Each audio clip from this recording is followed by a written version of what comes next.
cheating.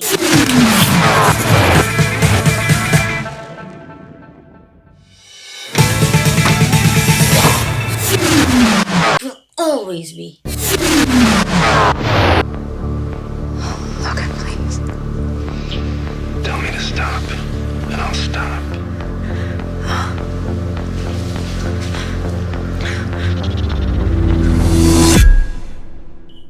Your choice. The truth.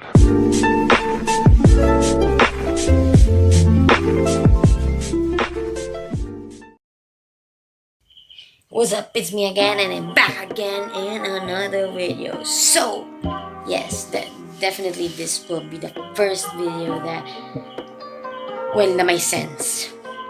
Typically, yes, of course. Yeah. Cheating, yes. It's cheating. It's not new anymore in everybody. In everybody, cheating is never new. I know it, everybody knows. Everybody knows what cheating is in any way we could possibly think.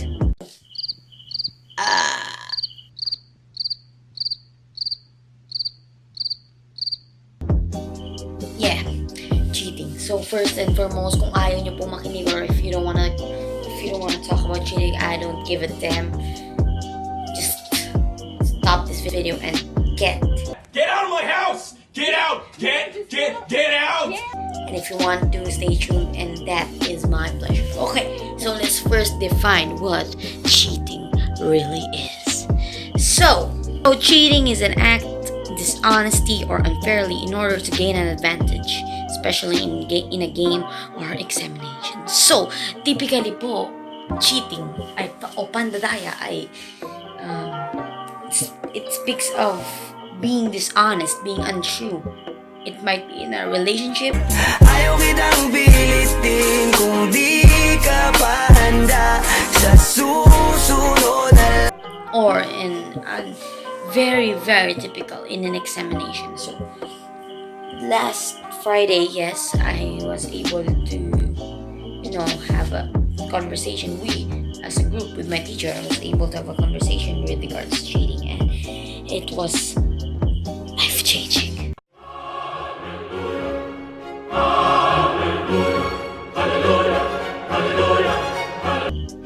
Anyway, back to it. So, ano nga ba yung ginagawa natin kapag tayo po ay nag-cheat? Typically, the first thing we do is iniisip po natin kung It was at this moment that he knew. He iniisip fucked po up. natin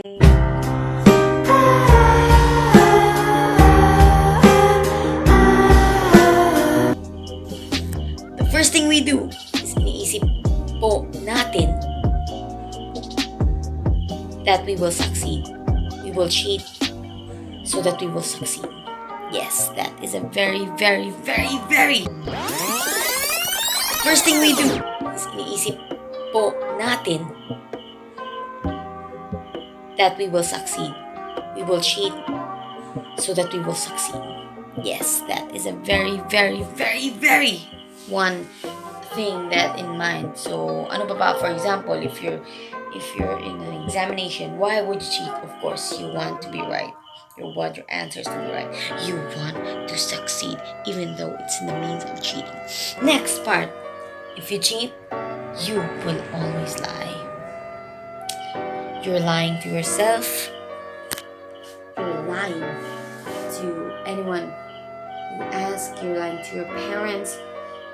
You're lying mostly to anyone. Even though, for example, if nasa relasyon ka, so typically, you're lying to your partner. As defined earlier, it is to gain a specific advantage. So, advantage mo kasi, if you try to cheat your partner, for example, you have this girlfriend or you have that boyfriend, and then you have to crush on others, and that simple other has a type of you, and you started chatting, and you started falling for each other, and you get to the point na hindi ako makapili. Damn. At the first point, pinili mong entertain yun, yung lalaking yun. Or if in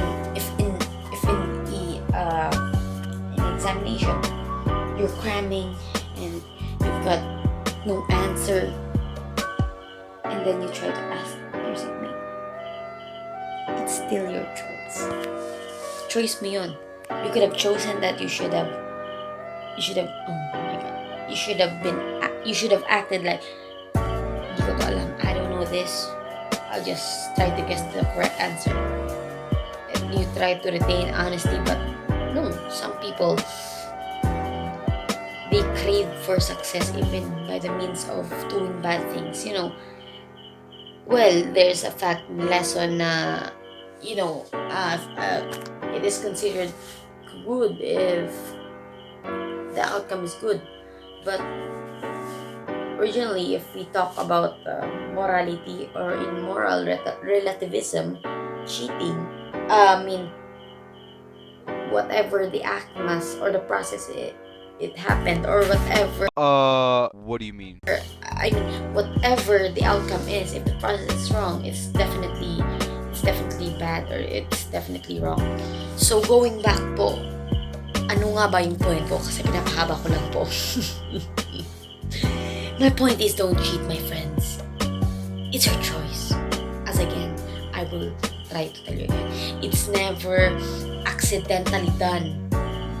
It's a choice, my friend. What I said in my examples, what I've said in that, it's your choice. And because of that, you will face the consequences. For example, you cheated on your girlfriend, boyfriend, and then you were happy at that point. And then, yung sa example ko, yung nasa punto ka na hindi ka na makapili kung sino ba, yung original or your second hand or your second choice or I don't know, your new one or what you call it. Yes, and that is part of the consequences. Nahihirapan ka nang pumili kung sino sa kanila. It's because if you didn't entertain that person, you won't be in that situation. And worse is that you lose both of them.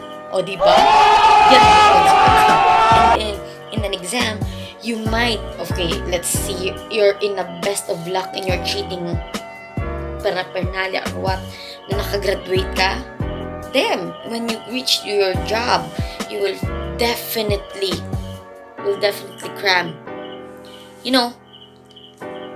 In college or high school or anything, you learn things, especially in college, you learn things not because of grades, but because you will use that in the future. Hindi lang basta-basta na you learn this because you have to, okay, para tumas yung grade ko, para magka-next year ko. Yes!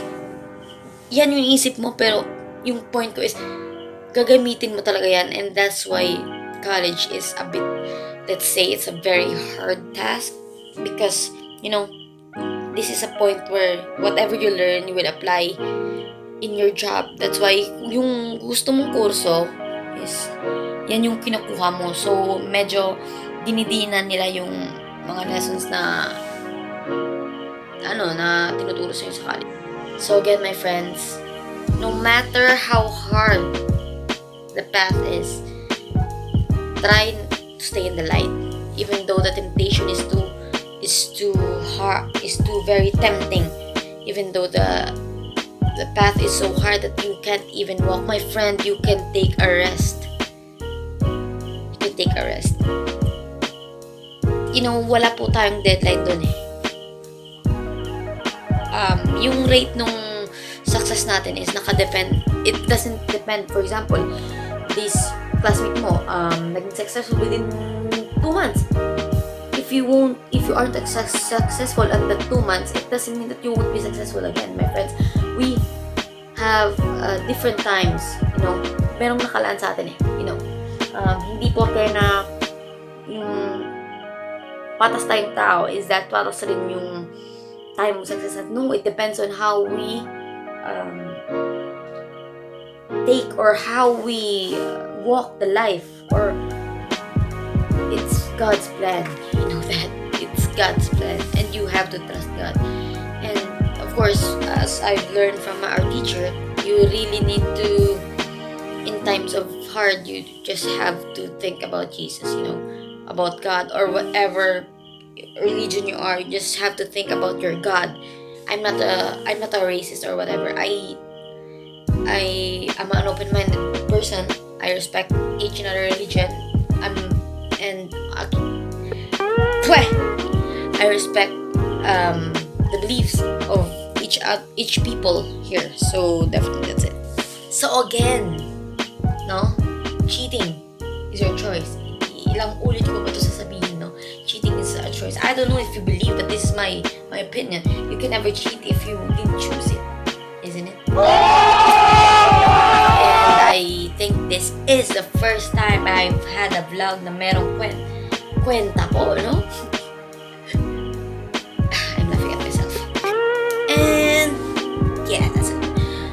Anyway, just stick with God always. Stick with whoever your God is. Just stick with it as long as it's the right God. It's not the other God, the bad God or whatever. And just choose wisely, my friends. Choose wisely. Before anything else, discern well, whatever the consequences might be, and whatever your choice is, try to stand by it and face the consequences. It's your choice, isn't it? So you can't run away from it.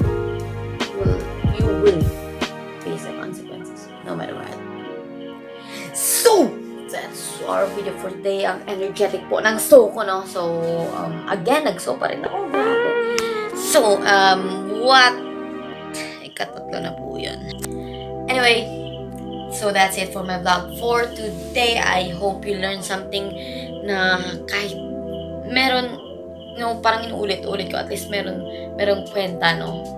Kesa sa iba kong vlogs. Hanggang sa dulo ng ating walang hanggan. Well, that's it for my video again. This is the second time I said that. So don't forget to pray, then subscribe.